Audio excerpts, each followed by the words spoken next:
abound around the world, from strange lights in the night sky to ghostly apparitions passing from one realm to the next. From the great pyramids of Egypt to what lies beneath the depths of Loch Ness. From Bigfoot to Atlantis, they are all mysteries waiting to be solved. Join Laurie Phillips, Lauren Smith, Graz, and Billy Simmons as they search for the truth on Night Callers Radio.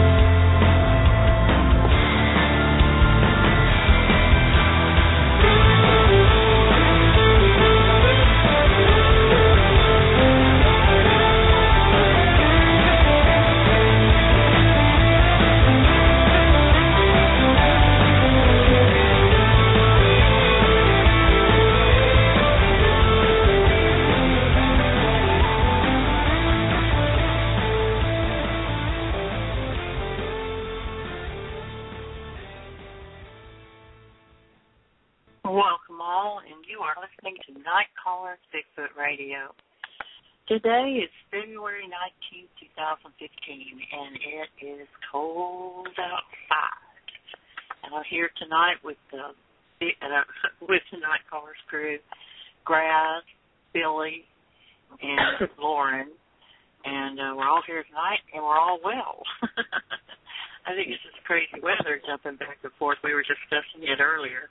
How is everybody doing tonight? Sitting by the fire trying to keep it stoked up.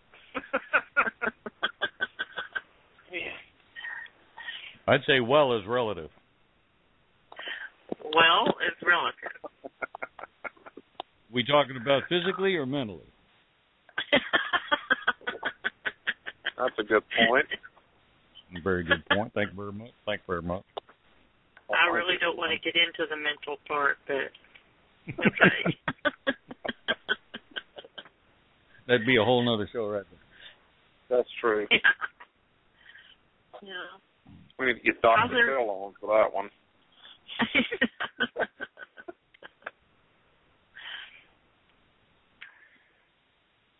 Well, finding Bigfoot came to my part of the country today, or this week. They said they had a ad in the local TV station soliciting for people to come forward and tell about their experiences. And they left an email, and I truly contemplated contacting them. Because mainly I wanted to see if they were going to be in my research area, which I'm pretty doggone sure they were, because of where they had their town hall meeting. But I never did contact them. And they had the town hall meeting, which was in the local paper. And so I missed out on the entire thing, and I was kind of disappointed. I really wished I had said something so I could have at least gone and met all of them and everything like that, and told my stories to them, not really wanting so much to be on the show, but maybe finding out where they were going to be. But I've always heard that was highly confidential, and I could understand why. Because they can't let people know where they're going to be, because they'll be out there trying to hoax them and, trying to mess them up. And well, it's not too confidential if you know what town they're going to be meeting in the town hall meeting and trying to get local people in there. Yeah, but there are a lot of areas around that town that could be in any one of them, but I just happen to know one that's super hot. And they have already had, according to park rangers that told me, they already had some preliminary people out there to investigate the area for the show. So I know where they're going to be at, and I know that, most people think, well, they'll go in there and mess everything up. I don't really think they will. Maybe for a few weeks or so, but I don't think you can mess that area up. It's just too big, and there's no way they can be in there all over it. So, anyway, I missed my claim to fame. Couldn't make up my mind whether or not I wanted to to contact them or not. I just went back and forth about it. And then my boss, she was kind of looking at me like, I don't think she wanted me to contact them. She didn't want one of her employees getting on TV, I don't know. But anyway, so I'm looking forward to that episode and see what all they came up with, and hopefully they got lucky. But it is a bad time of year for them to be there. It's not very active in February, so maybe they didn't get anything as usual. So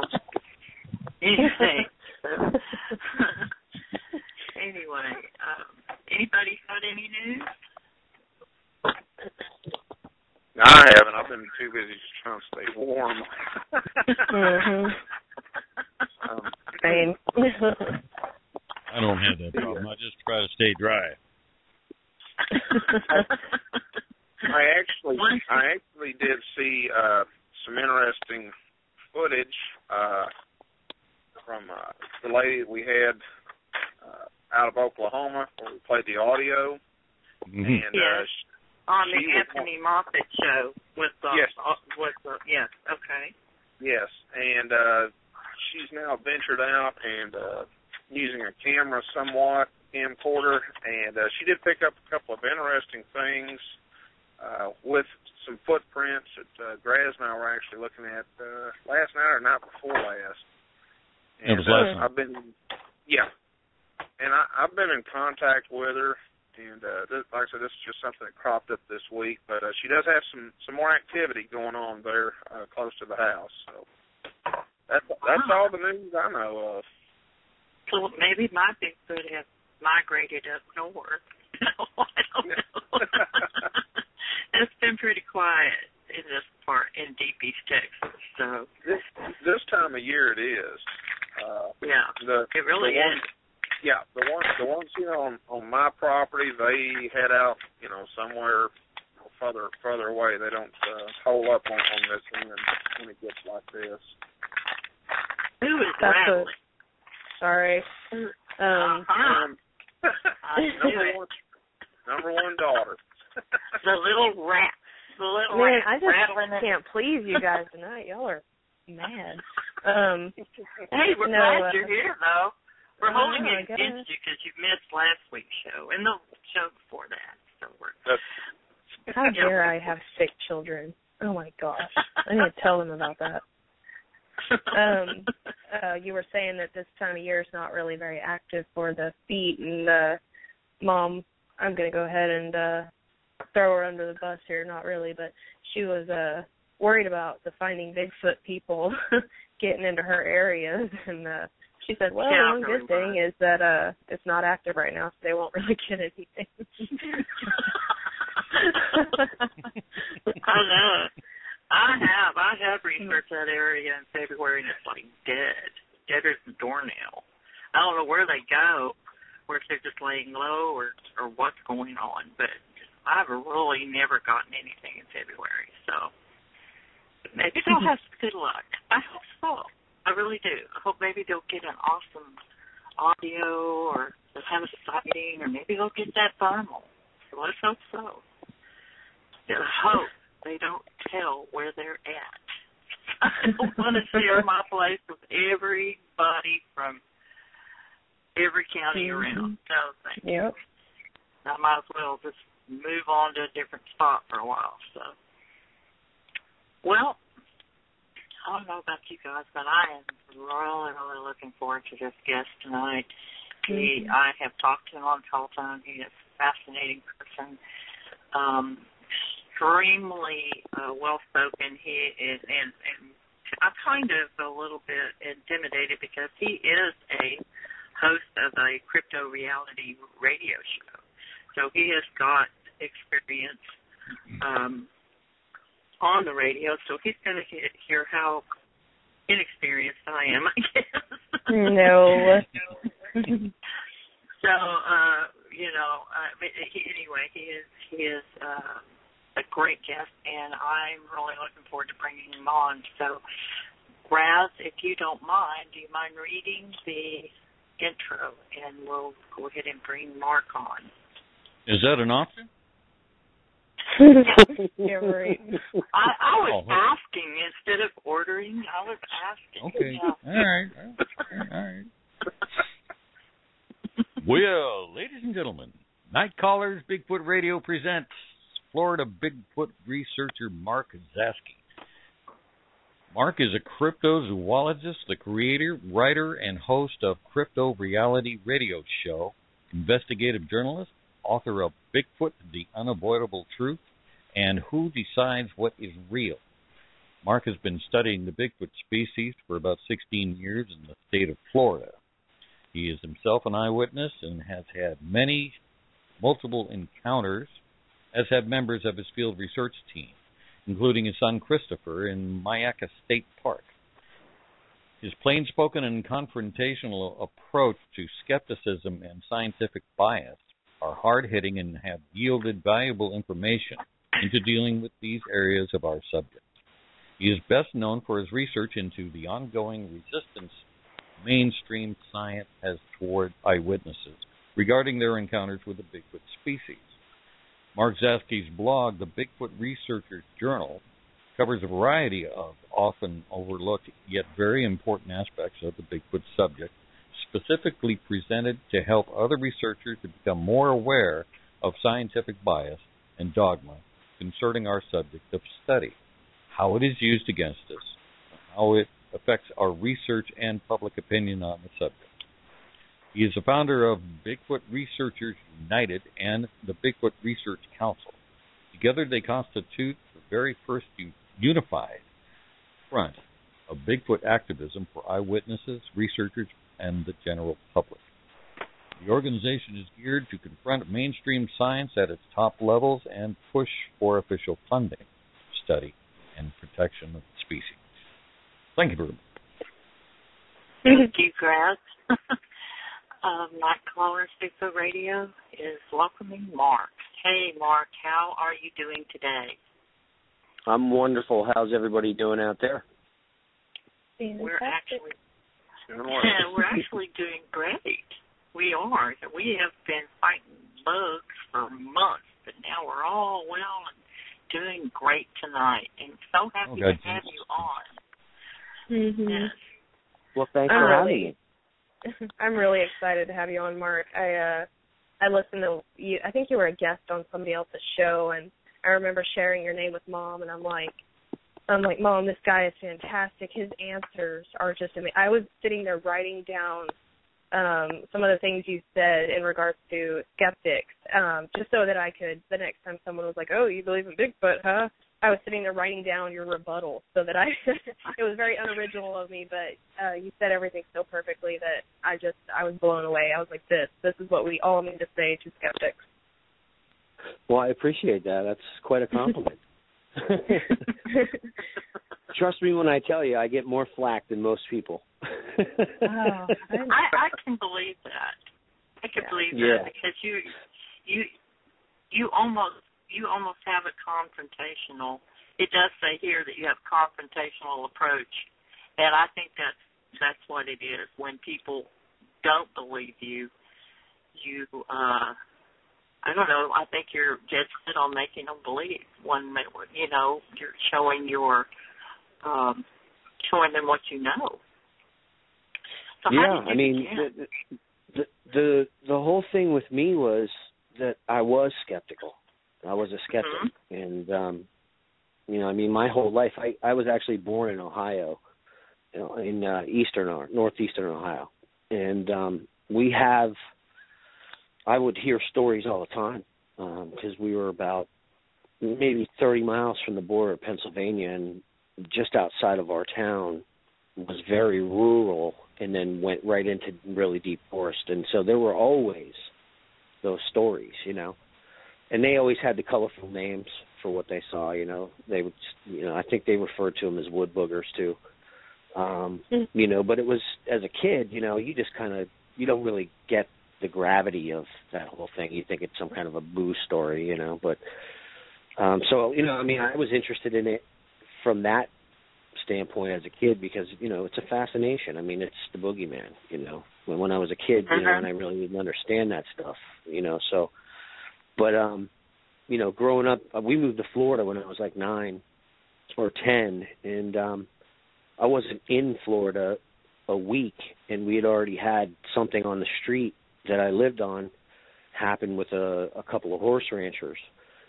And, you know, that's when things kind of turned real for me was, you know, I mean, I started to think about what I'd heard, you know, when I was a kid. And then, you know, here I am, I moved to Florida, and the first week I'm here, we moved to my uncle's horse ranch, and we stayed there. And it's in a rural part of West Palm Beach. Back then it was very undeveloped in Palm Beach County in the western section where it's, you know, basically city now.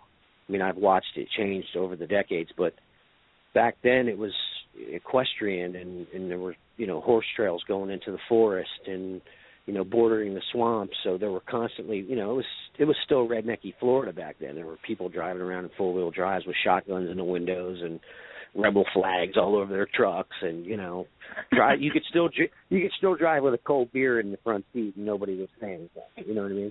A shotgun in the window, a cold beer in the front seat, and you know, you're screaming yeehaw out the window. Nobody said anything like that. You know?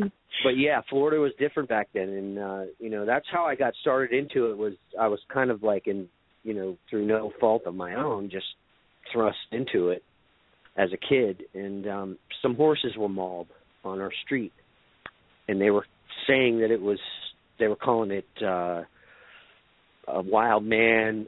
They didn't actually use the term skunk ape at first. I didn't hear that until the 80s, the late 80s actually.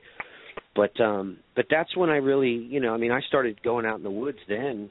When I was 15, my best friend and his mother were chased out of the area that's now PGA National, where Tiger Woods plays golf, by what they described as a monkey man. That's what they described it as. But I guess it was in a tree, and they were trying to get air plants because she did some kind of a craft and sold, you know, her little crafts with the air plants at the green market, the local green market. So they were trying to pick air plants, and I guess they walked right under it. It was in a pine tree, a large pine tree, and it shot down the tree at them, screaming, and they took off running.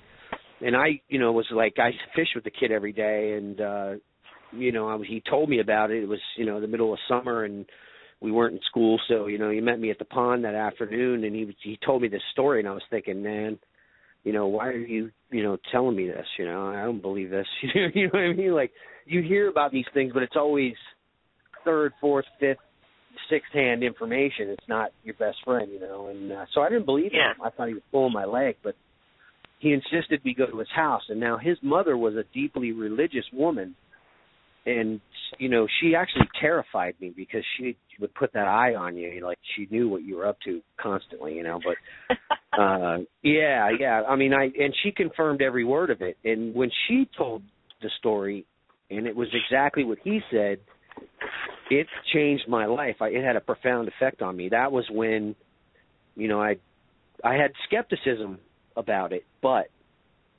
coming from her, it was like, you know, whoa, you know, this is, I remember asking her all kinds of questions. So that was technically, at 15, that was my first eyewitness interview, you know? Wow. Yeah. But the skeptics thing, the stuff that you're referring to about being confrontational, that's the reputation that I've gained through my research, because what happened was I didn't actually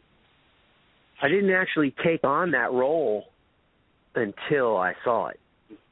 Once I saw it for myself, I got a little irritated about the skeptical thing. You know, where I saw it is not someplace way out in the middle of nowhere. Where I saw it, there are people there every single day. There are people shooting shotguns, killing hogs, fishing, motorcycles, camping. This is not, it's 10 miles from my house right now. And, you know, I mean, it's not, what I saw in that place affected me. And so that's when the research into, you know, really into how it is that mainstream science is not looking into this really took that's when it took a turn in my research, because my mind went to the old, why is it that, how is it possible that I can just be here on this arbitrary day and see what I just saw and know that that's what I saw? I mean, I'm not hallucinating. I know what I saw. Nobody could tell me I didn't see what I saw. It was so incredible, made absolutely no sense in reality, yet there it was, and there's nobody looking into this. It was so profound. I don't know if anybody on the show with us tonight has ever seen one, but it's something that is very profound, okay? And I mean, I don't. Yeah, it is, and it's not just, I don't know. I've always been that type of thinker. I think, I'm a thinker. I think about things in my life, and so when I saw that, and I knew what I saw, I started to think on some things, and I got angry, to tell you the truth. And I really, that's when I started to quest for answers on how it is that mainstream science isn't looking into this. There had to be, in my mind. Has seen one, so we know what you're talking about. You guys have, you are all of you eyewitnesses? Yes. Yeah. Oh, that's fabulous. Okay. Well, that's okay, because I imagine if you keep. Oh, what? I imagine if you keep hanging around these folks, then probably going to happen sooner or later. I've been squatching since I was knee-high to a grasshopper, and I've had experiences, but not a sighting. So, and at this point, I'm not even sure I want one, because I'm, from being on the show and interviewing so much, it's a terrifying idea for me. So, figure when I'm ready, it'll happen. Or when I'm not ready, according to Raz and Billy. Yeah, well, that's when it happened to me. I think you're right. That's when it happened to me, when I was least expecting it. I had planned several expeditions. The very first time that I had gone into this particular area, I had found some tracks and some snails and mussels that were crushed up on a big rock, and there was another rock there that was way too heavy for an otter to be using. They had the snails and shells all crushed on it, so something was using it. 2 16-inch punch holes in the canal, just under, maybe 8-9 inches of water, and the weeds were pulled out, laying on the bank, and that right there led me into the preserve that I was hiking next to, where I was fishing, and I got screamed at. I actually woke him up, is what I did, and he was pissed. And that freaked me out. That set me out on that set me. I never got to look at him, but boy, I heard him just fine. And he was about 30 feet away. 3 loud screams, very intelligent. He mocked me. He made fun of me in those 3 screams. There was emotional content. It threw me for a loop. And at that point, I was like, well, wait a second. I'm in a preserve that's got a biologist on staff, several rangers. There's Florida Fish and Wildlife everywhere. And you're trying to tell me, you don't know that something this significant is happening? I don't buy it, And that's the attitude I took. And I went in and started stirring shit up. Pardon my French. And it went from there. That's where it snowballed, It snowballed from there, I took a different avenue because I needed to understand why people think the way they do, because therein, I think, lies the solution. And what I found and what I uncovered was something that actually has more bearing on all of our lives and all of our belief systems, not just this Bigfoot thing. And it has a lot to do with programming and the television, schools, universities, the textbooks, you name it. I mean, we live in a country where there are 2 different realities, the reality that we've constructed and the reality that existed before we did that. And Bigfoot is a part of that pre-reality, that reality that exists outside of our little worlds that we create. And that's one of the reasons, the main reason probably, why so many people find it difficult, because they live in cities, and this is not something that crosses their brain ever unless they see a commercial about it. And, you know, it's a beef jerky commercial where Bigfoot's wearing lipstick. It's a joke, you know. And, you know, hey, man, I don't know about you guys, but I didn't see any lipstick, and it sure didn't seem funny. You know what I mean? Even though it's funny now the way we're talking about it, but, you know, the bottom line is they have misconceptions on the subject and misperceptions, and that's not an accident, you know, is what I've found. And so I started to study the skeptics and who they were and who was providing all this information for all of us so that we could learn, quote unquote, about this Bigfoot thing and the ways that we learn about it and how the information is presented. And it's actually really disappointing when you really start to look into it, the things that you can actually see going on.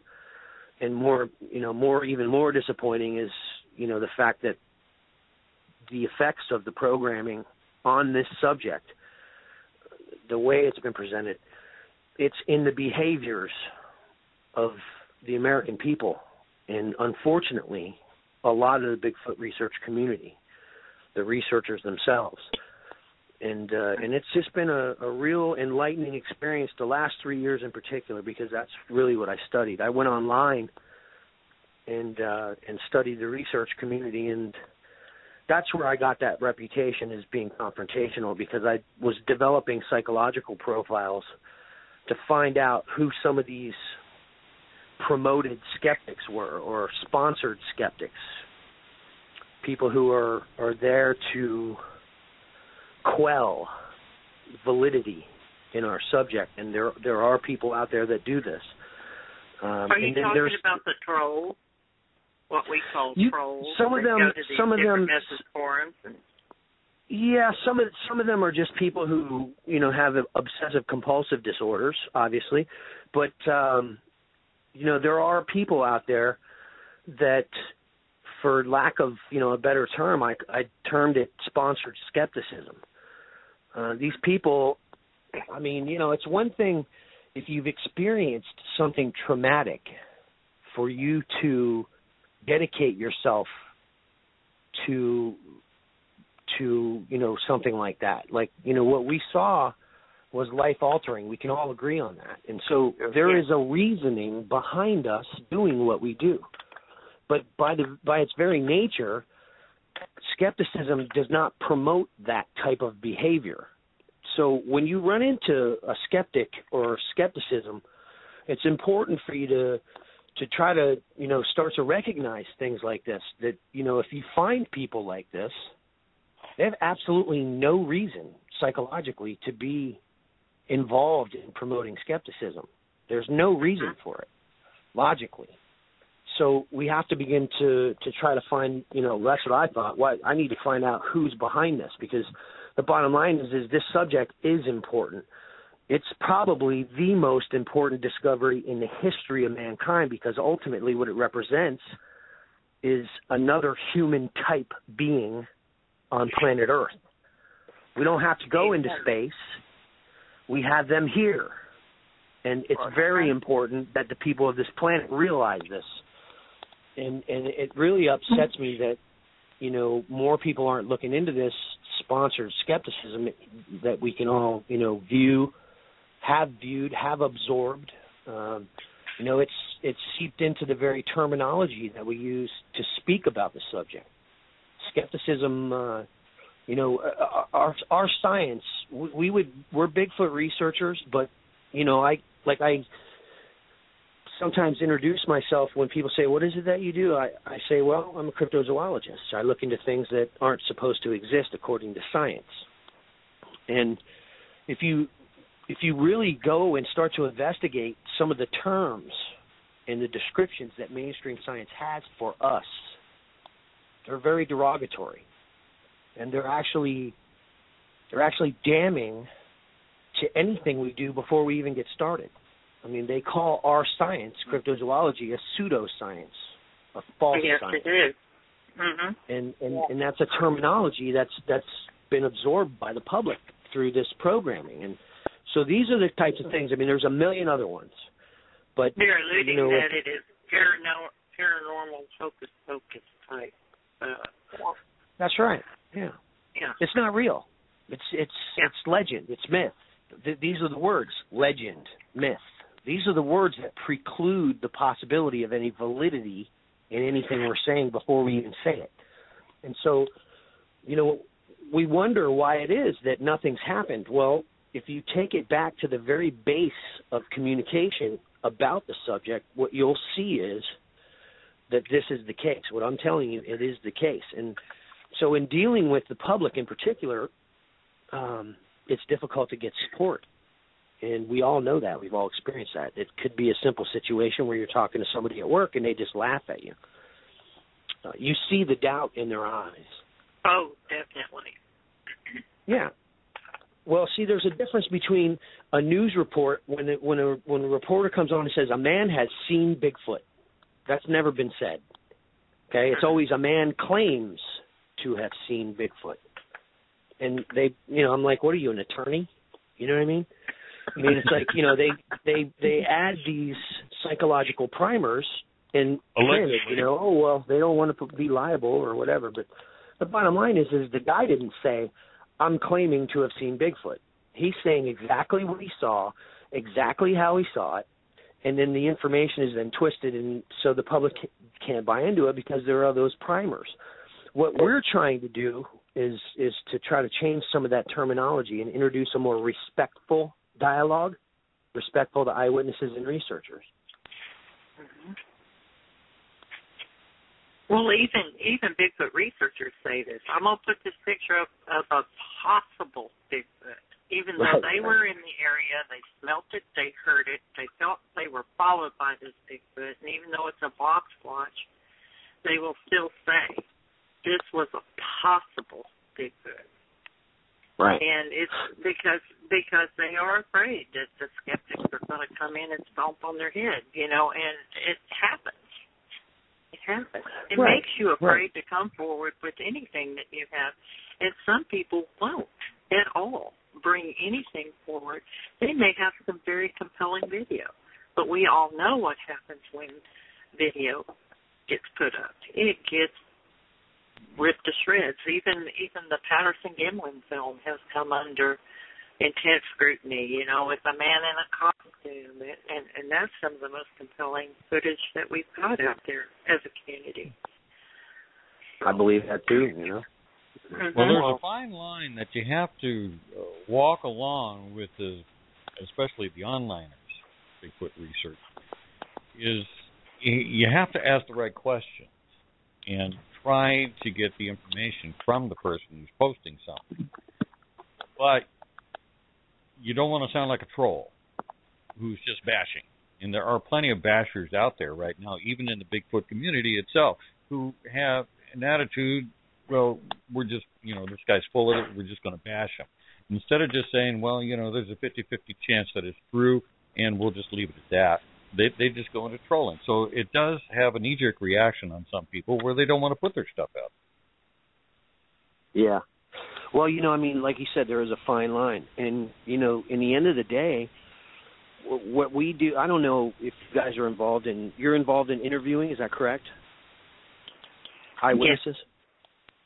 Yes. Yeah. Okay, because that's I've been doing that for a long time. Occasionally we do, but it's not like in your because we're all independent, so we don't get that opportunity very much. So. Right. No, man, I understand that.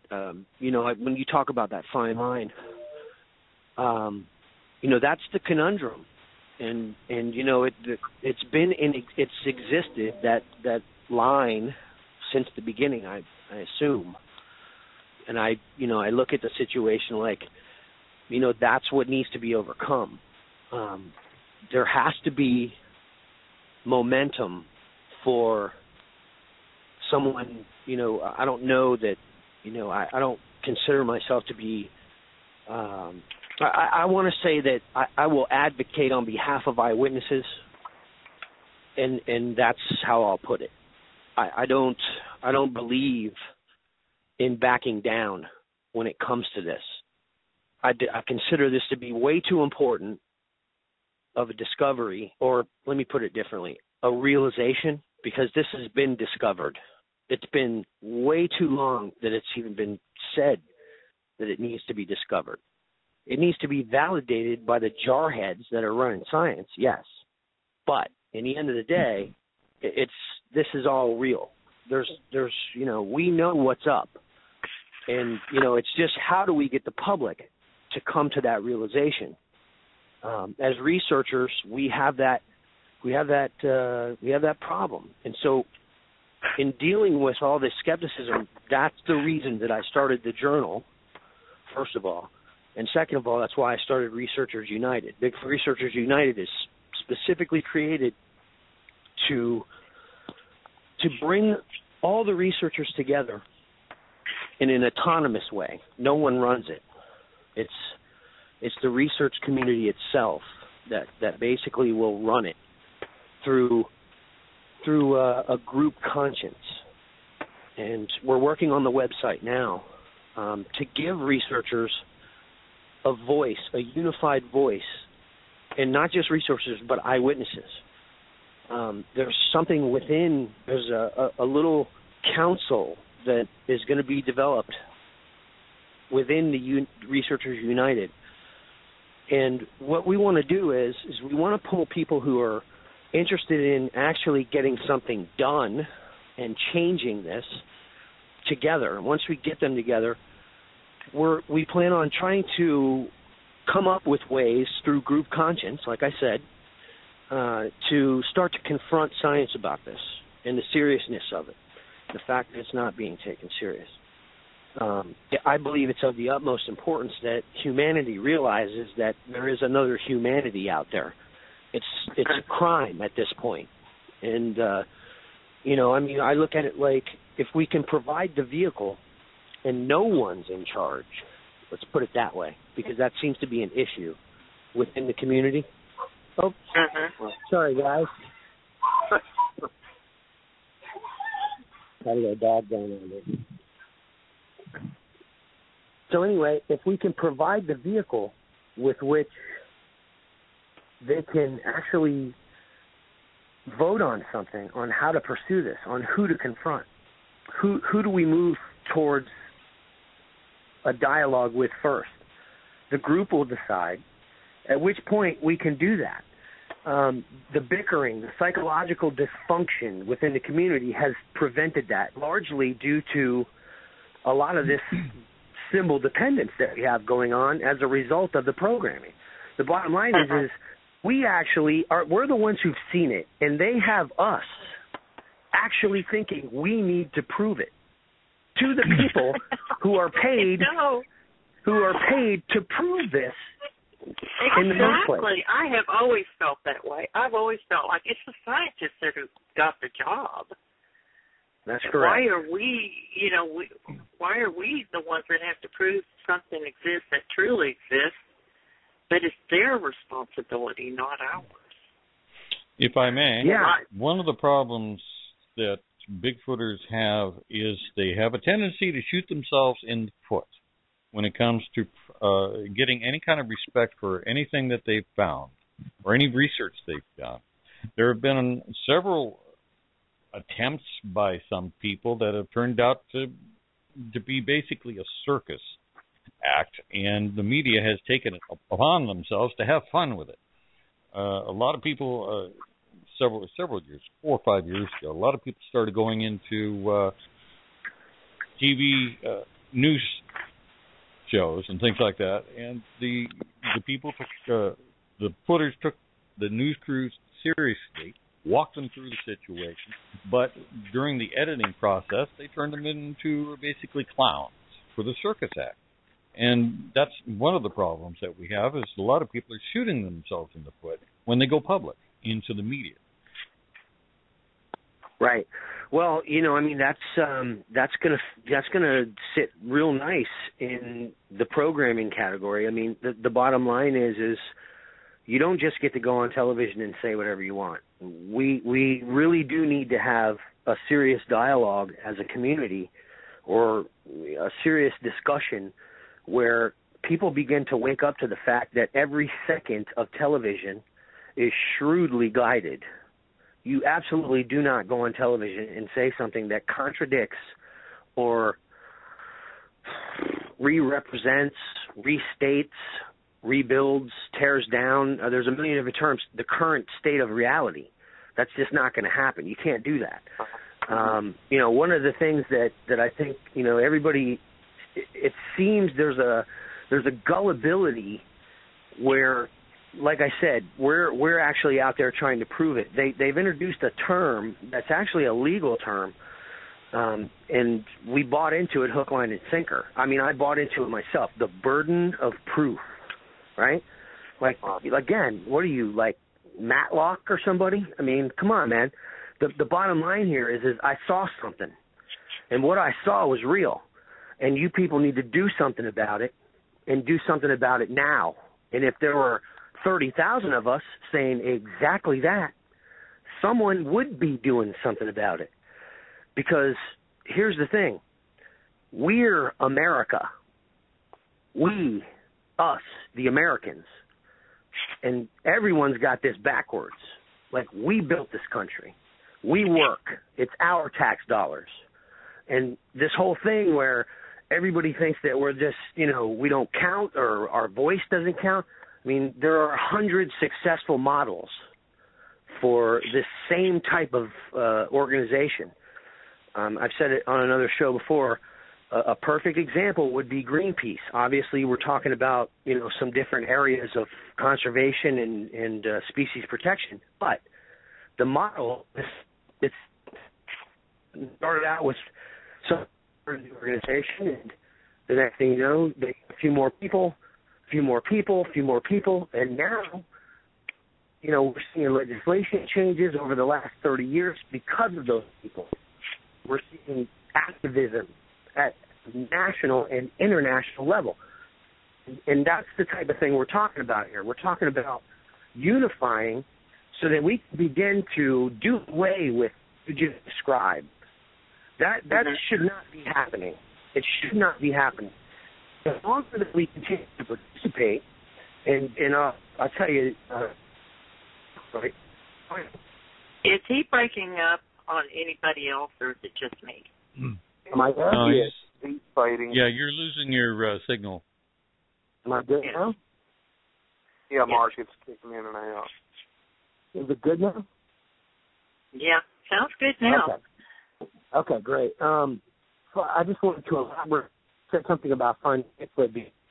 We're actually here in Myakka about 2-3 weeks ago, and Stacy Brown invited me to come there. My son's encounter, my son's sighting was in Myakka, and he wanted us to come there because they wanted to meet with us or whatever. And in the end of the day, I told him point blank, I'll end up choking Renee, man. I can't do that. I can't be in the same room as that woman, And the bottom line is I look at the situation like if you're going to disrespect somebody, it sure as hell ain't going to be me or my son. Right. Because the bottom line is we take this very serious, what happened. And I'm not going to stand for any of that. And that's the attitude that is going to move this organization forward. And we're looking for more people like that because the bottom line is I'm not a kid. I said this before on a radio show. I'm not a kid sticking my hand in grandma's cookie jar. You know what I mean? I know what's going on. I've seen it with my own two eyes, and I don't need anybody trying to explain it. What I want you to do is start to validate what's going on. There's, I don't know how many thousands of us out there right now who've seen this, but at the end of the day, this has gone on long enough. So getting serious about it means changing the way we communicate as researchers with the public, first of all, and obviously, first and foremost, changing the way we communicate with science and anyone who's involved with science. And so, like I said, we're in the process of orchestrating a site that you will be able to do that with. You'll be able to log on, and we can make a difference. I've heard the old adage 1,000 times, nothing ever changes. They're never going to, well, I don't have that type of thinking. And one of the reasons that I've gone as far as I have and learned the things that I've learned is because I don't have that type of thinking. I try to stay objective as far as my research is concerned. And to this day, I go out to my research area. I was there on Sunday. Saturday, I was going to shoot a recreation for the new website. And there were some hunters. I mean, we pulled up to the trail where I had my sighting, and there's guys with hound dogs running dogs back there. You know what I mean? I mean, this place is like New York City or something, as far as a swamp goes. I mean, it's crazy. But we went back Sunday, and lo and behold, I find a 16-inch track just off the side. He's a sneaky guy. The one that I saw, he tends to. I think he's very observant. Like, with all the human traffic out there, he's very observant. But this stuff is going on. There's not a biologist or an anthropologist on this planet that's going to try to tell me or get away with telling me that what I found Sunday was not a giant human type track. It's just right. Sell that to someone else, because I live in reality. Okay, we have a couple. So that's my feeling on the whole thing. Mark, we have a couple of questions from the chat, and then we need to go on to footers, and then we'll be right back, okay? So we're going to get to Sure, sounds good. Let's see. Let me go back up here. Lauren, did you say that people are having trouble getting into the chat? Is that what you're talking about? I think they're having trouble just logging in through Blog Talk, what I understand. Oh, wow. Yeah. Okay. Is that Lauren's phone number there? Yes. She's muted, though. The first question is from New Hampshire Squat. She wants to know, do you think the government is keeping it hidden or for our benefit or corporate, or what do you think? How do you think the government is behind this? Well, strange. Oddly enough, you're asking me, correct, Lori? Yes, this is what New Hampshire Squatch is asking. He's a fellow in our chat room. I'll put it the best way that I can put it, so that, what was this person's name? New Hampshire Squatch. New Hampshire Squatch. The best way that I can put this is that the government is not responsible for why we're in this situation. We are. And the sooner that we start looking at it from a different point of view and jump off and out of this cycle that we're in, where we're trying to prove something that science could do in about a month, the sooner it's going to be validated. Wonderful answer. The second question is, and it's from Liz Cated. I don't even know how to say that. Liz Cated. Could you ask the guest what he thinks about capturing a Sasquatch? Well, I frown on that, actually. Although I do have some ideas as far as sampling is concerned. And, I don't believe that obtaining a type specimen is something that we should have anything to do with, or science.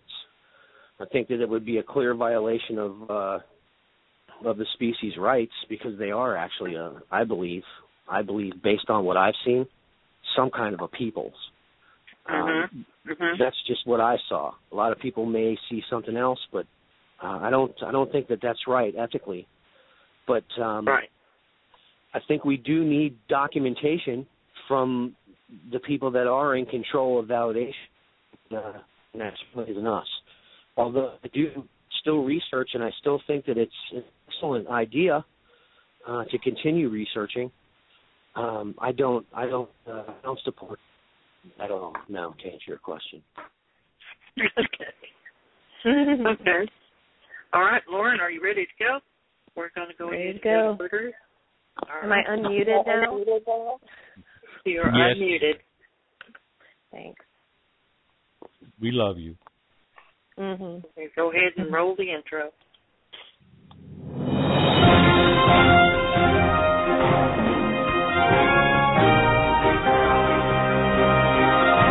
Hello, this is Walter Cronkite, and this is the way it is. Now, with Lauren Smith. and footers in the field.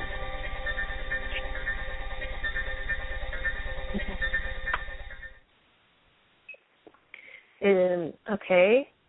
This week's footers, it seems there have been quite a few sightings in the Myakka Park that Mark was referring to. One of the more recent ones, and it was kind of a big deal. I guess it wasn't really recent, a couple of years ago, but it was kind of heated debates were caused. A Florida man thought he spotted an elusive skunk ape on camera, and his poor quality videos, and I'm reading this article, this is not me, his poor quality videos and photos have sparked a heated debate. Mike Falconer pulled his truck over in March when he thought he saw something roaming around a field at the Myakka River State Park in Sarasota County. He and his son can be seen in the short video chasing down what they think is a skunk ape. Falconer told the site he wasn't looking for the creature when he pulled over, but he did capture a large figure in the brush. It's hard to tell what, if anything, can be seen in the photos and video. He said he plans on carrying a better camera with him at all times in case another skunk ape crosses his path. Sightings of the skunk ape are relatively common in Florida and North Carolina. In 2000, a Sarasota woman took pictures of what she first thought was an orangutan near I-75. Others think she captured a skunk ape as well. I'll, of course, post this link in the chat so that everybody can go look at it and see what they think. It's really kind of an old article. It's nothing new, but I just wanted to reiterate that there have been quite a few sightings in that place, in that same state park. And that's your footers for this week. Thank you. Mm-hmm. Thank you for that, Lauren. And we appreciate that very much. And we're back with Mark. Mark, I've never heard anybody approach this subject the way you have. I just feel like voting you for president right now. That's funny, but you know something? Hey, the funny thing is this. This is how bad this has gone for me. All of this. I want out. As soon as I can get this website done, as soon as I can turn it over to autonomy, where no one has to really, I want to let it go. I want to continue my field research and let it go.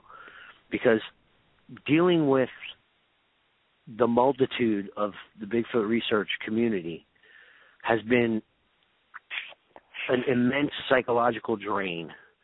The information, the investigation, the tools, everything is there. It's all laid out. It's very simple. It's like, listen, you can pick up a toolbox and you can wake up to the reality that you're in, or you can continue in the cycle that you've been in, and that's fine. It's, taking a look at myself and how the opinions and ideas and theories of people who've never seen a Sasquatch have affected me through the programming, and that's the bottom line, is that, we're dealing with a counterattack.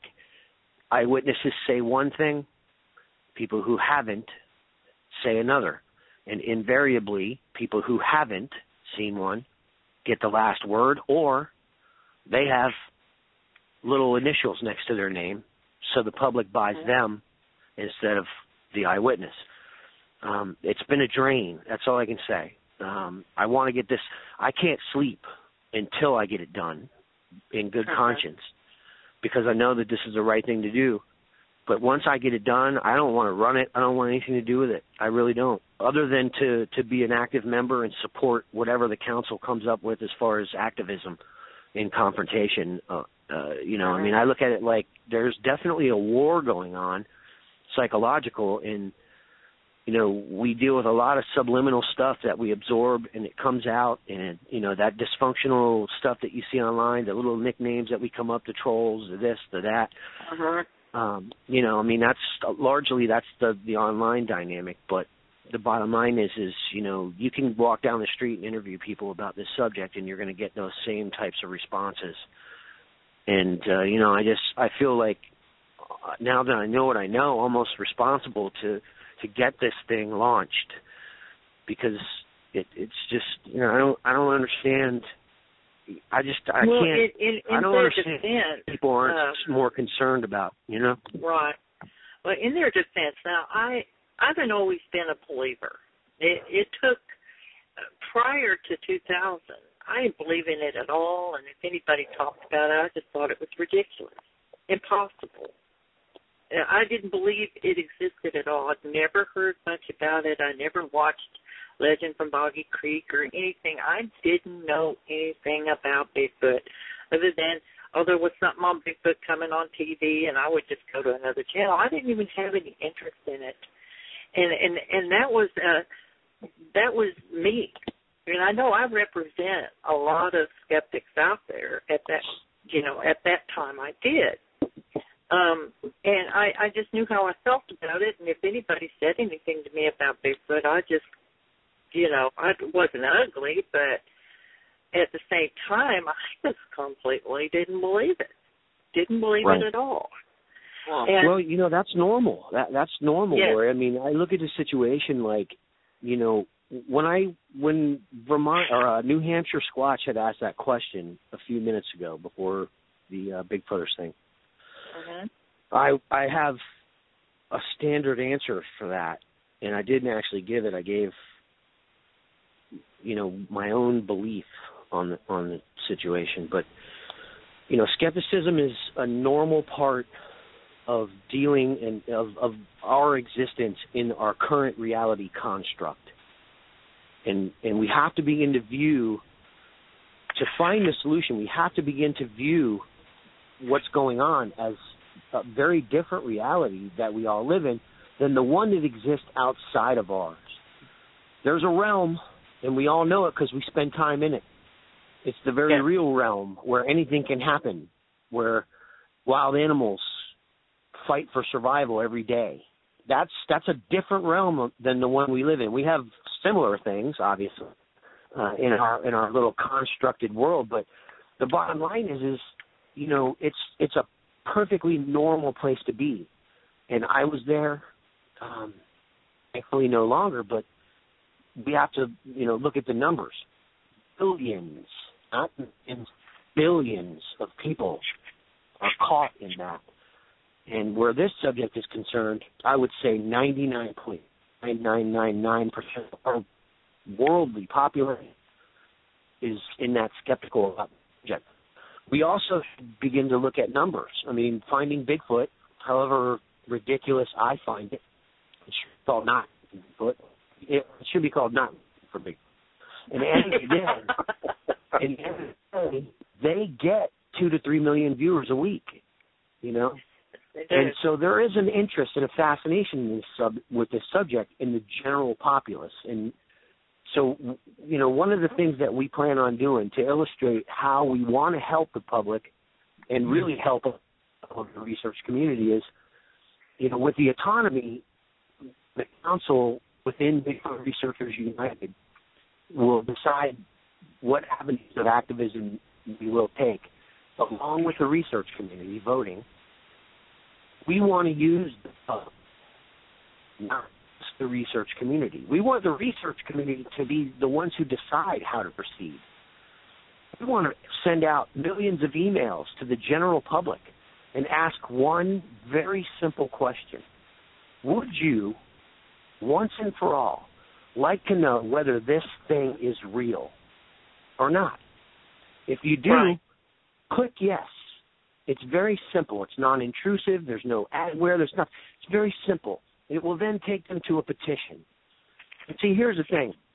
I've gone the route of petitions, and I've done this before. I've gotten hundreds of signatures, not thousands and thousands and tens of thousands that we needed, to have it go across the right desk and to for the right eyes to see it. But in the end of the day, I believe, and I have every faith, that in people's curiosity, specifically because of the programming that they've absorbed. See, they may not believe and they may be skeptical, but you can bet your ass they're going to watch that show. and there's a reason for that. And we're gonna take full advantage of that curiosity, that fascination, whatever avenue it led to them having it. The bottom line is clicking yes is real simple, and we get a signature. Well, we send out millions of emails to the general public, man. There is no decision for anybody to make. There are no arguments within this organization because all you have the right to do as a member is vote. You don't communicate together. There's no problems. See, this is going to take all the research community out of the equation. It's an answer, real simple. You know what I mean? And that's really the only way we can do it, guarantee success, because we always have that, well, who's in charge? Well, you shouldn't be in charge, and then it all starts. You know what I mean? So autonomy is the way to go with this thing. And then basically we're going to use the mind and the will of the research community as one, these decisions, and then we're going to use the public as the whole. The public's going to pull it with their power, their voting power, and their numbers. And that's the idea. See, one thing if we get 10,000 people to sign petitions, and a whole other ball game if we get 2-3 million. There's a big difference. And see, we look at it with Bigfoot Researchers United as this is a war on consciousness, and the bottom line is it's not going to end in one battle. See, we get no one to look at the petition. Well, that's fine. We get more support because the entire time I'm going to broadcast on my show, and I hope other people with shows will broadcast what's going on with that and the movement so that we can then, if we do get our teeth kicked in a few times, garner some more public support. See, because here's the thing. Once people really begin to see that the suppression within mainstream science does exist, look, we're asking you publicly. It's very simple. Can you set aside some funding to find out what it is we're seeing? It's a very simple request. There's 3 million Americans who want to know. I mean, if they say no then that's round one. But guess what? 3 million people just saw them say no. So, sooner or later, people are going to start catching on to what's really going on. And that's really the whole idea, is to begin to wake up the public to what's going on with this, because they just simply, like you said, don't know. They don't know, Lori. And they need to know. Yes, I agree with you. They do. And and the percentage of people that actually do know and actually have seen and actually do believe is so small compared to the public, the people out there that have no idea. Yeah. Well, oh, man.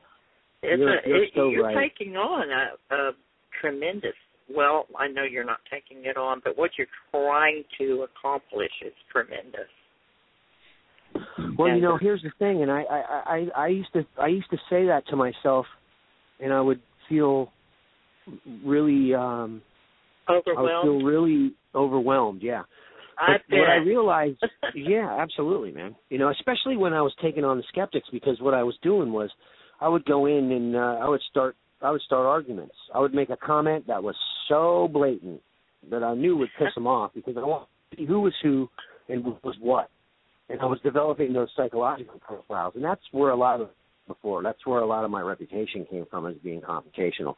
I was just doing research, and it was funny because I'd be attacked by hundreds of people. I mean, I think I made one post in this one particular well-known skeptical Bigfoot research group on Facebook or something, and I think I had 500 statements in 24 hours on one thread. And so I was getting my teeth kicked in, but really what I was doing was writing down all the comments, writing down the names, checking these people out. Who were they? What are they all about? And what I found was the vast majority of these people are not even Bigfoot researchers. They're not. I even had people that I discovered online that when I went in and started stuff with them or made a post about Bigfoot, they would pull up posts I deleted from my Facebook over 3 years ago. Now, you tell me, who has access to deleted Facebook posts? I mean, we're talking about ease here. You know what I mean? Like, this is not some kind of a, I mean, I'm just arbitrary guy who comes out of nowhere, and you suddenly have information that I shared 3 years ago that was deleted. You have to have access for that, pal. You know what I mean? So along the way, when I talk about having valuable information pop up, that's the type of information that, I gleaned from doing all this. And meanwhile, the vast majority of the Bigfoot research community would brush me off because they would say I was brash, or I was aggressive, or I was too confrontational, or you shouldn't speak to people that way.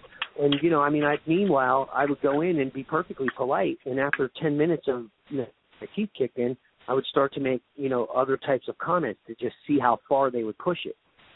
And, in developing those profiles, I now have a list of people that will have nothing to do with anything to do with that council or our research community's efforts in activism, which is valuable as far as I'm concerned. So, and I'm talking about the vast majority of our research community. I mean, there's a difference. We all can tell who's about trying to help this thing along and who's not. There are some pretty clever individuals that I've come across that have come in the back door on several occasions. I've been hacked several times throughout this process. I had my show shut down, basically. I mean, I was told, you need to stop what you're doing. You need to stop what you're doing now, and we're not going to tell you again, blatantly on the telephone. I don't know who it was, but, I've gone through the ringer on this, and I'm not backing off. So, But, you look at the whole situation, and, this has happened. And where I was overwhelmed, the solution is autonomy. This is us, not me. This is us, not you. This is us, not them. It's one mind. It's, there is no discussion. I mean, you want to vote on it, here it is, vote on it.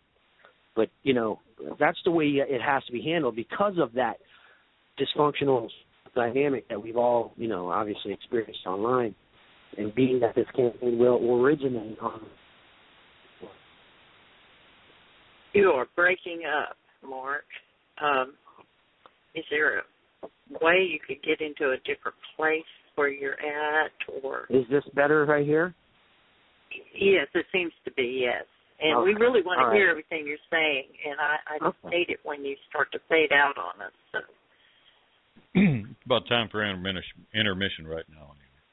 Well, I wasn't planning on doing that till 10 after, but are you needing to go to the restroom?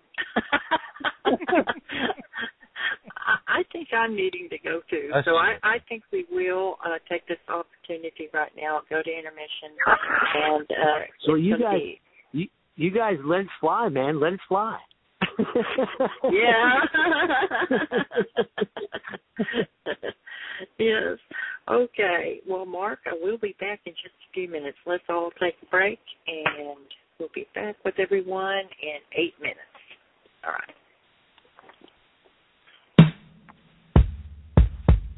You are listening to Night Callers Bigfoot Radio.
back to our guest, Florida Bigfoot researcher Mark Zaskey.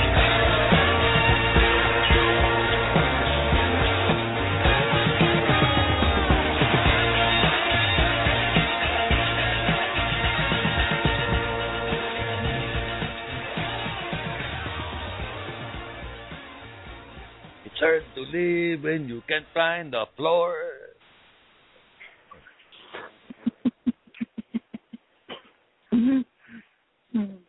I'm trying not to laugh. Okay, I'm all right. Okay, Mark. Yep. Mark, there you are. I am here. So you were talking about just letting the animal go once you get it established, but what do you plan on doing for yourself? I mean, your own idea personally about your own research. Do you still have a goal of your own? I do, actually. I didn't actually start my field research until 2010. I spent about 10, almost 11 years researching various sightings catalogs and developing field theory for South Florida. And, well, actually Florida all over, because I've been everywhere on an expedition here in Florida. But and I think that was crucial in why I've experienced and now, know what I know. And so what I'm doing now is taking a look at my research area, which is where I had my sighting. And I've taken my sighting. It's amazing how much information you can glean from an eyewitness sighting. In particular, your own, because you were there for the actual occurrence. So, I've learned a lot off of those 4 to 6 seconds of incredible physical. I don't know. Did you guys ever get a chance to hear what I saw? No, you didn't tell us. Go ahead. We're listening. Okay. My research area is a place that's just west of Jupiter, Florida. It's no secret. I mean, I have no qualms about, mentioning, that it's a place called Hungryland, because the bottom line is where I research is so inhospitable to humans that the vast majority of Bigfoot researchers wouldn't want to spend time there, let alone the public. So you have to be a swamp cracker to be out in this area. And the bottom line is that's what you see out there. You see the traditional Floridians, man, the hunters. It's camo. I mean, these guys are in the swamp. They've got swamp buggies. They've got canoes. They're all out in this thing.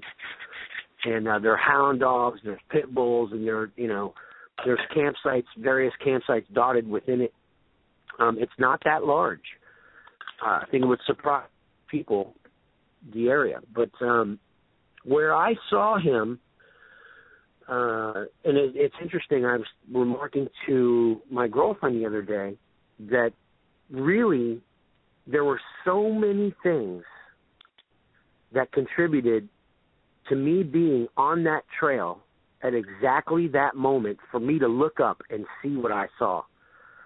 It could have been, I don't remember for sure if it's what happened, but I didn't brush my teeth that morning, or if I did brush my teeth that morning. It could have been, there's 100 things.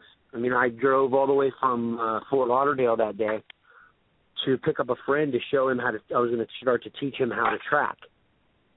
He wanted to look into it, and he was willing to be open-minded. And so, and to be honest with you, I was looking at the place not as a research area because I'd never been there, but there were some really interesting bodies of water there, and I'm a bass fisherman. So I was like, I'm going to go fish this place, and I'll just, while I'm there, I'll teach him about tracks, you know what I mean? And so what happened was we got there as the sun was coming up, and I waited basically because I wanted to fish the canal that was bordering the place until the sun came up, and then we fished for a good hour and a half or something, and then I drove along this little dirt road, and we came up to an area of the swamp, and I heard a swamp buggy. It's about 8 o'clock in the morning, and they were firing off shotguns about a quarter mile away out in the swamp. And, there's many cabbage palm hammock, saw palmetto hammock in between us and wherever these guys were back there, so you couldn't see them. The cabbage palms in the hammocks, they get 12 to 15 foot out there. So, you're looking at these, I don't know if you've ever seen a saw palmetto or a cabbage palm, but they look like they're about maybe 2.5 feet in diameter, the actual palm frond, and they look similar to the shape of your hand, but the leaves are spiked. They come off like fingers, but they're like in a spike.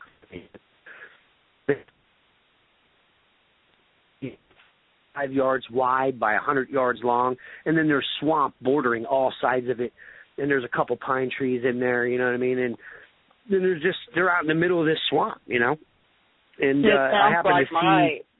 It sounds like where I am, very similar to my research area. But go ahead. I apologize for interrupting. Yeah. Well, the wildlife in there is prolific. I'm sure that, I don't know how much water you have in your areas, but I consider, those three main things that every being, every creature needs on Earth is, water, food, and shelter. And my research, I base a lot of my research on that within a given area. And, the bottom line is swamp water is not all that drinkable. So, a primary water source, a drinkable water source is something that I locate. And anyway, I was on that road, and the saw palmettos were a ways off in the swamp, and we traversed out there, and, we were getting out there, and then I saw this huge tunnel that had been broken off into the patch. And it was about 50 inches wide maybe, and it was about 8 feet tall. And there were hog sign where the hogs will root up everything. We have wild hogs like you would not believe down here, and they travel in packs, and they just chew up the ground. They'll chew, 7, 8, 10, 12, 15 inches deep, and they'll just make potholes all over the place. And there'll be a herd of them, so you can see it's 15 feet wide going into this thing. And I had seen something like that before. I started looking around the mouth of that tunnel, going in there, and the branches about 7 foot up were all broke off. And saw palmetto branches and cabbage palm branches, you don't break them. I'm sorry, that doesn't happen. You're going to use a machete or something. You know what I mean? You're not just going to twist one off. They're very sinuous, and they're very flexible, which makes them even harder to break, But these were all twisted off, and there was a tunnel, very identifiable going in there. And I had seen one like this the day that I got screamed at. My first encounter was, when I got yelled at. And I had actually followed his trail into a tunnel that looked exactly the same thing. It was just a different type of jungle or bush. So about that time I realized that, the shotguns start firing, and I can hear buckshot hitting the palmettos. Pop, pop, pop, pop. And I'm like, man, we better get out of here.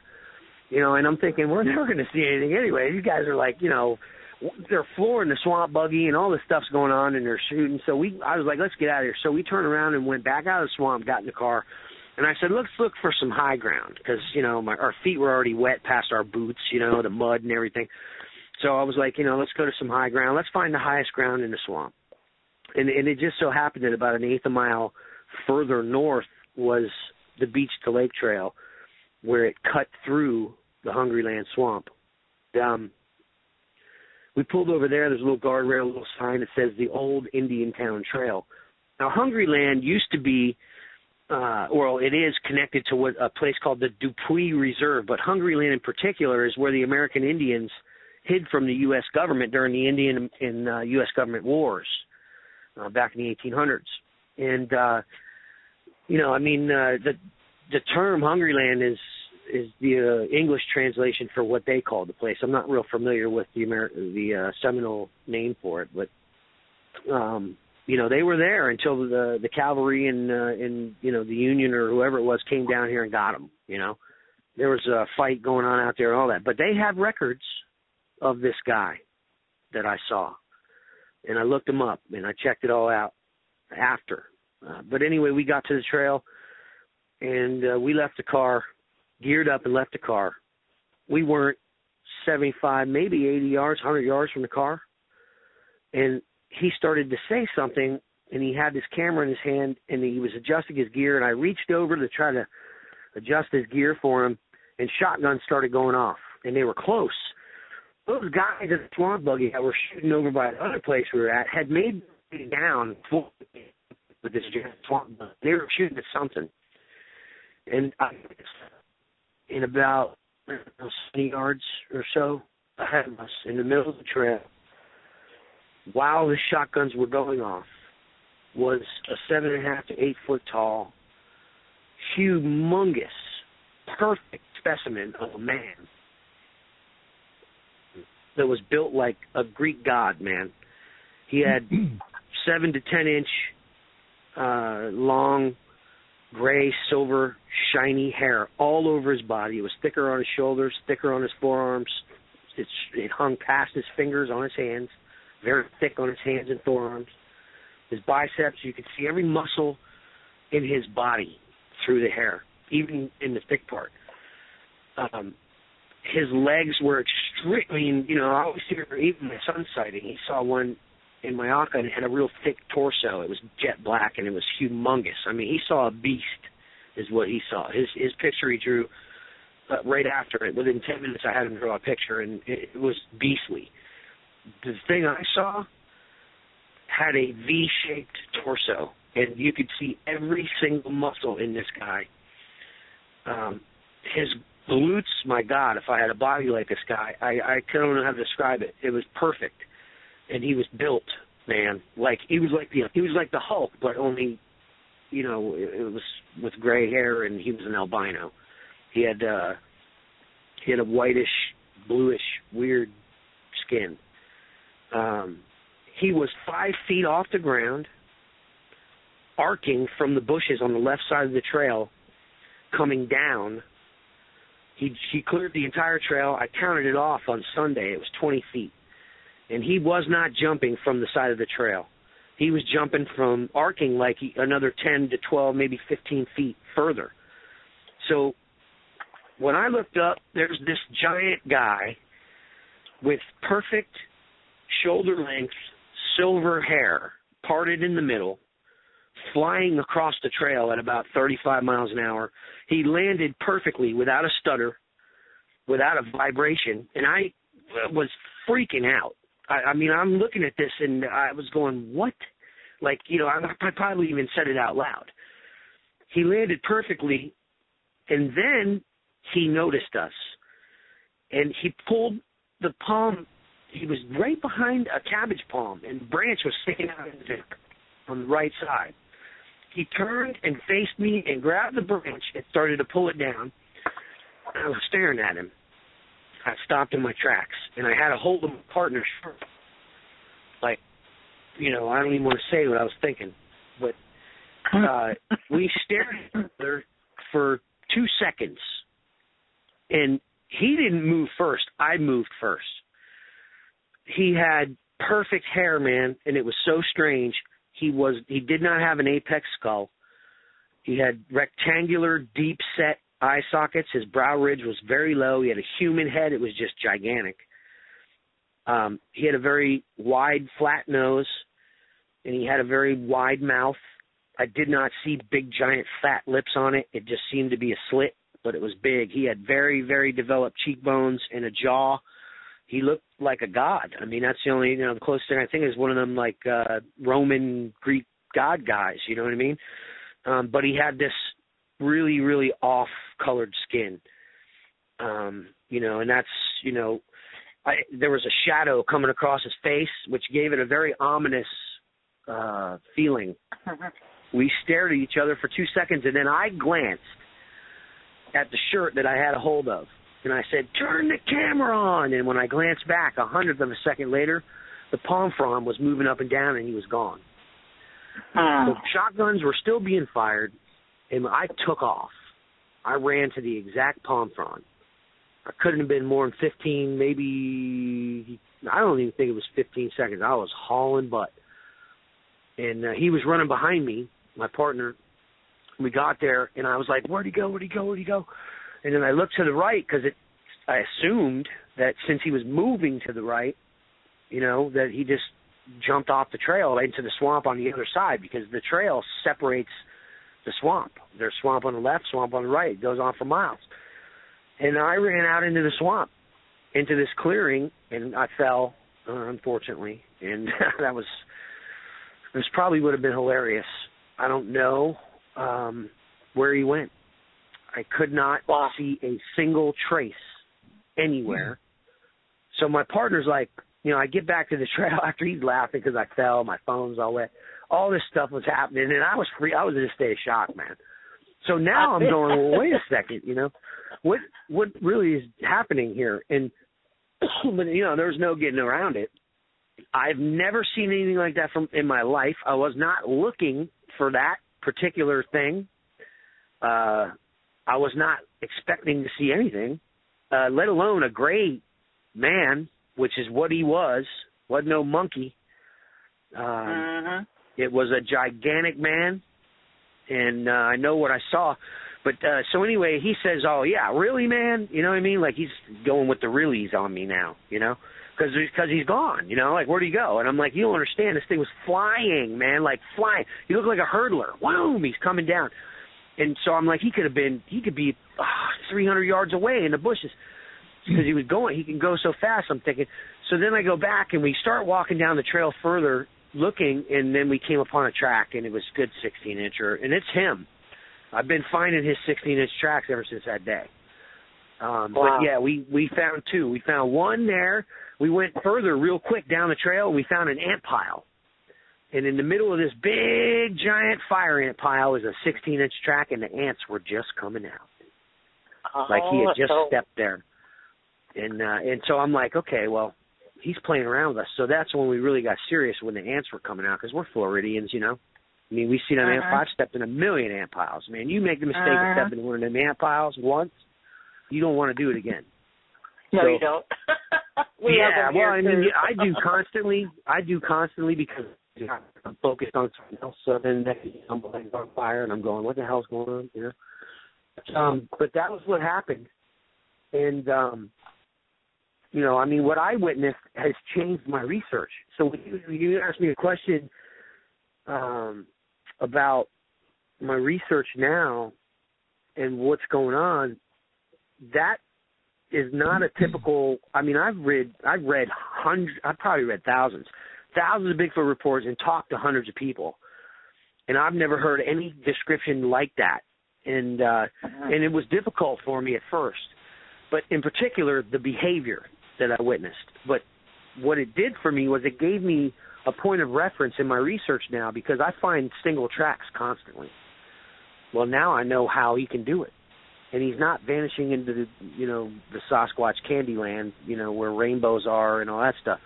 He's jumping, and he's jumping 20 feet, no problem, 25 feet, no problem. So when I'm tracking, I expand my search grid. If I find a single track and it's in hard packed substrate, and I know it's a half inch deep, and I weigh 215 or 210 now because I'm losing weight, but my foot doesn't even leave a mark, and his is a half inch deep. It's not because he weighs 1,000 pounds, even though he probably does weigh 600. It's because he probably landed there from one of his little incredible jumps. And you know, if I don't see another track, I have a tendency to expand my grid up to 30 feet, man, because this guy can do things that does not, and by all accounts, in my mind, does not fit into my frame of reference for what's real. And but at the same time, I've written articles about this on my blog. It does actually fit his physical morphology. And, I do a comparison on my blog to Barry Sanders, one of the greatest running backs in the history of the NFL. Barry Sanders was capable of doing things at 5'9" that, he could run, 15 miles an hour in one direction, plant his right foot, and jump 9 feet, 10 feet in the other direction, people off. But he was a physical specimen at 5'9".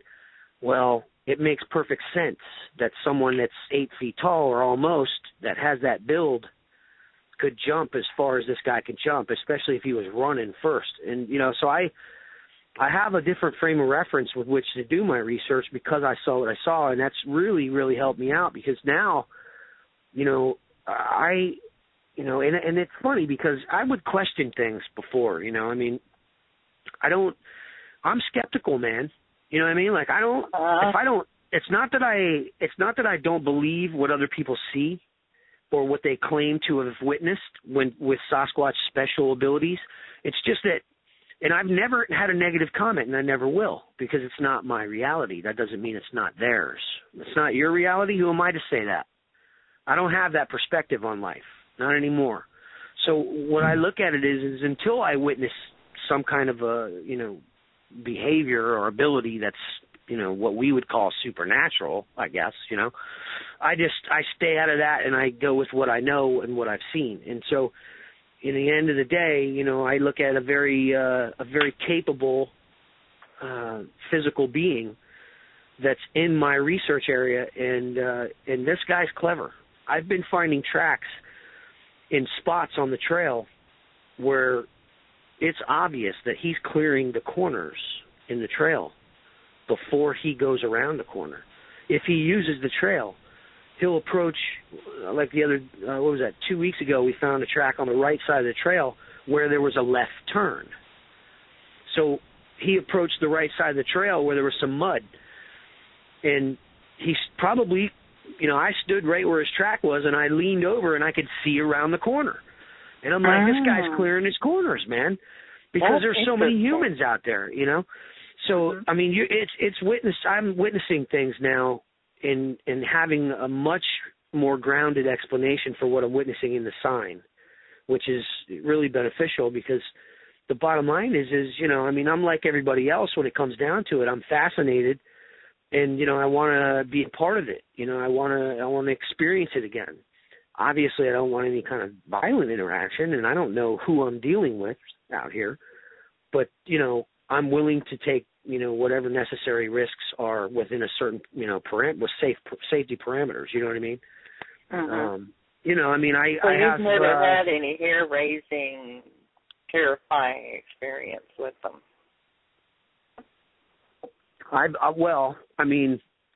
I've pissed two of them off. The first one screamed at me. That, when he took off running. He screamed at me. But here's the thing: when he screamed at me, he reacted to me screaming at him, and you could feel that he was reacting to me screaming at him. He moaned. I woke him up. He stood up. I heard him clear as day, like he was frustrated. Then he stood up. It sounded like somebody who was frustrated. And he stood up, and it sounded like he stood up. I mean, I don't know what else to say. I could hear him, and then he repeated and mocked my exact screams, but at the end of each one, he added a sarcasm, like a mocking tone. It was. Were you screaming out of fear, or were you? No. I had tracked him. No, I had tracked him through that tunnel, and there were spiders all over me. It was hot, man. It was, it was like May or something. I did not want to be in there. I was by myself. I was not planning on seeing anything. I was looking at the place as a potential research area because I had just talked to the park officials not more than an hour earlier, and they gave me the runaround and told me I needed to pull permits if I was going to come in here and do Bigfoot research. And they were saying that there was going to be all this money involved. And I was like, whatever, man. You know what? I can come in here if I want. It's public property, Right. And so, I was like, whatever. But so I wasn't expecting it. I didn't have my gear with me. I had a fishing pole. That was it. And it ended up being this, But when he yelled at me, I froze. And you could feel it, man. I mean, the hair on my chest probably moved, And, oh, yeah, man. Yeah, but the thing about it is I felt embarrassed because I woke him up. I felt that. I felt like I communicated with another. Wow. Because he definitely gave me that impression. And then all hell broke loose. Now, I was already freaked out enough by everything that I'd found, the snails, the tracks, the track inside. The fence was ripped down, too, going into the preserve. Barbed wire fence was ripped to the ground. And then inside the fence, there's a 16-inch track. And I'm going, oh, my God, this is not happening. Then the tunnel is right ahead of me. So I'm like, this is not happening, but it was. Then I went in, and then all of a sudden this. So, I heard everything start to break, and my immediate assumption was he's going to kill me. Because, I freaked out, man. And but the fact was he went the other way. And I went the other way, too. As soon as that stuff started smashing, I turned immediately, without a control of anything in my body. I was making guttural screams as I ran. I'll never forget it. Yeah. I tripped over everything you can possibly trip over. I flung my phone 3 times. Trying to hold on. I was freaking out. I ran all the way back to the car, forgot my fishing pole at the tunnel. And I was halfway gone by the time I actually realized, oh, my God, my fishing pole. I had to go back and get it. So that one, that was one time. I was terrified. But I asked for it. The second time was Myakka. The day my son saw what he saw, we went back out in the swamp at night, about 2 o'clock in the morning. We were on a boardwalk that goes from mainland onto an island. His tracks were going towards that island after my son saw him. We tracked him out that way. And I said, he's like, I was like, what do you want to do? He's like, let's report it. I'm like, yeah, I want to see the reaction. Let's go report it, So there's a whole story with that. But the bottom line is we went back, and I brought some apples for him. And I use eucalyptus mosquito spray, nothing toxic. And the eucalyptus cools your skin. It keeps the bugs off, too, big time. But when the wind blows... That is a great thing to know. That is a great thing to know. Thank you. Yes, and if you're hiking in the heat, man, it's 10 degrees cooler, because as soon as the wind hits you, you feel like you're in the air conditioning. It's unbelievable, that product. It's a eucalyptus mosquito repellent. But anyway, it was on my hands, and I didn't realize it, and I'll get to that part at the end, but when I placed the apples, I had that eucalyptus all over my hands. It's an interesting story at the end here. So at 2:30 in the morning, we're placing the apples, and I bought 10 apple car air fresheners and hung them from trees upwind from the apples. And I let the scent blow all out onto that island where his tracks were. And we were there about 2:30, and it was dead quiet except for the million frogs over the swamp. We were standing right in the middle of the boardwalk, and my son said, do a couple calls. And I don't really do Bigfoot calls. What I do is, and I'm in your area, and I'm taking over a call. That's what I do. You know what I mean? And that gets a response, I mean, I already got screamed at this point, and, so I'm like, I'm just going to stick with what works, right? So I go, rah! And I yell like a crazy madman. And he's laughing. And here's the thing. He didn't even believe in Bigfoot until he saw it. And he was, like, freaked out. So, anyway, the second I do those screams, the frogs go dead quiet, and he knocks down a palm tree. Within 2 seconds of that echo going over that swamp, there's a crack of epic proportions, and a palm tree crashes to the ground. So, Christopher was like, oh my, I was like, he's here, and we were in a state of shock. I mean, there's no coincidence to that happening, Right. And, oh yeah, man, I mean, it shook the dock we were on. We were on this thing, man. We were like, whoa. And we're looking at each other, and I'm thinking, man, should I be taking him back to camp now? You know what I mean? Like, what if something happens and if this thing tries to get him, or I don't know what's going to happen. So anyway, we're going on the island. Of all things, I'm like, what do you want to do? I want to go out there. I was like, you want to go out there? I was like, damn, I don't even want to go out there, but let's go. So we went. And we thought we were going to get our head jerked off at any second. You know what I mean? Like I had the spotlight, and we're going, and I hit that trigger, and we expected to see him walk out of the bushes and beat him to death with my arm or something. You know what I mean? So it was terrifying. And then, of course, you could hear him smacking palm fronds 50, 60 yards away, and we wouldn't go that close. I mean, there's no way. Especially with what he saw, which is, 8.5 feet. 50 inches You're kind wide. of fading out on us, Mark. Gigantic. You're kind of fading out, Mark. Can you?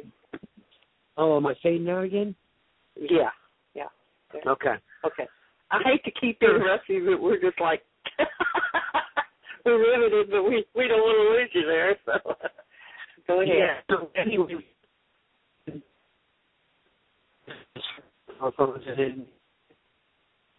You are still breaking up. Am I still breaking up? Yes, it's That's quite terrible. unsettling. I know it. Are you moving around?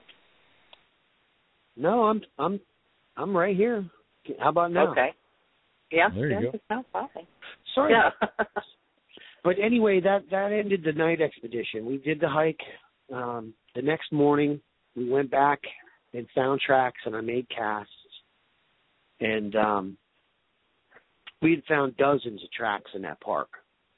I confronted the park biologist. Interesting. When Christopher went into the ranger station to report his sighting, the lady at the counter, the ranger at the counter said, he said, I need to make a drawing of something I just saw in your park. And she looked at him, man, and she was like, is that thing still in here? And he said, yeah, I just saw it. Oh, man. And so she went and got him a piece of paper and a pencil. And then she said, I started to talk with her. And she said, something about other people seeing it. And she said, well, let me get the biologist on the phone. And they had this old answering machine type of phone. And she put it on speakerphone and hit dial. And the biologist picked up. And she said, I got 2 guys over here that just saw something in the park. And they're pretty freaked out about it. They want to talk to you about it. And this is, and I quote, the biologist says on speakerphone, tell them it was a bear. And the lady goes, well, you're on speakerphone and they're standing right here. And then she goes, I'll be right there. So she hangs up. And I'm like, she'll be right here. Because at that point, I didn't know that biologists are stationed in these parks. And they live there. They have cabins.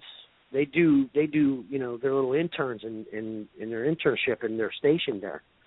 They're Florida wildlife employees. So she comes out of the woods, man. And I'm like across the parking lot. We're standing outside. Here she comes out of the woods. So she said one thing, not what did you see, not tell me, this or that. She comes right up, didn't even ask to see my son's drawing. And she says, and I quote, where did you see it? That's the only thing she said to us right off the bat. Where did you see it? And I was like, well, and I told her, and I said, what's going on here? We got gigantic hominid tracks all over this park. And you're going to try to tell me that you don't know this is going on? Where did you see it? I was like, you tell me. Where did we see it? And she got real pissed when I started all that. I bet. Yeah, so she starts asking me who I am, how long I'm going to be there, all this stuff, wants my information. She's turning it around on you. Is what she said. Yeah. She started with all that. And so, my son, being the good Christian that he is, he avoid confrontation. He's getting a little uncomfortable. So I dropped the subject, and we're on our way. But anyway, we went on that night, and I just told you we were on all that stuff. I set those apples up. Next day, we get there, and it's the morning. It's the final day. We're going to be heading home. So I wanted to get out there and see if there were any tracks. And it rained that night after we left. And we went back and checked the apples. And the one apple at the trailhead, where as soon as we got off the boardwalk on the island, 2 gigantic front human teeth, marks in it. And the bottom teeth had bit into it. And it was a big mouth, man. Let me tell you something. Those teeth were half an inch to 5/8 of an inch wide. Each one of them. Good Lord. But he didn't take the bite out of it. And I thought, what is going on here? And then I realized, I smelled it, had eucalyptus all over it. So he got a mouthful of nasty eucalyptus oil. Oh, my God. Which was a complete accident, you know what I mean? But at the same time, if I had better sense at the time, I would have bagged that apple with rubber gloves and done all this stuff. But at the time, I was so freaked out that all this was going on because, you don't expect That's this. a tremendous amount of things going on. Yes. Overwhelming. Oh, my God, man. And to this day, I look back and I say, I'm so grateful for that expedition because, first of all, it was vindication with my boy. Because my boy thought I was out of my mind for about, 10 years, 12 years. And, I always assumed that somehow through osmosis, he just was a Bigfoot believer. When in reality, we're almost to the park on a 4-hour drive from the house, and he finally breaks it to me that he doesn't even believe in this. And I'm all offended. I'm thinking, what? You know what I mean? I'm like, are you kidding me? You know what I mean? Like, come on, man. You know who I am. Like, really? But, he's like everybody else. He has to see it to believe it. No problem.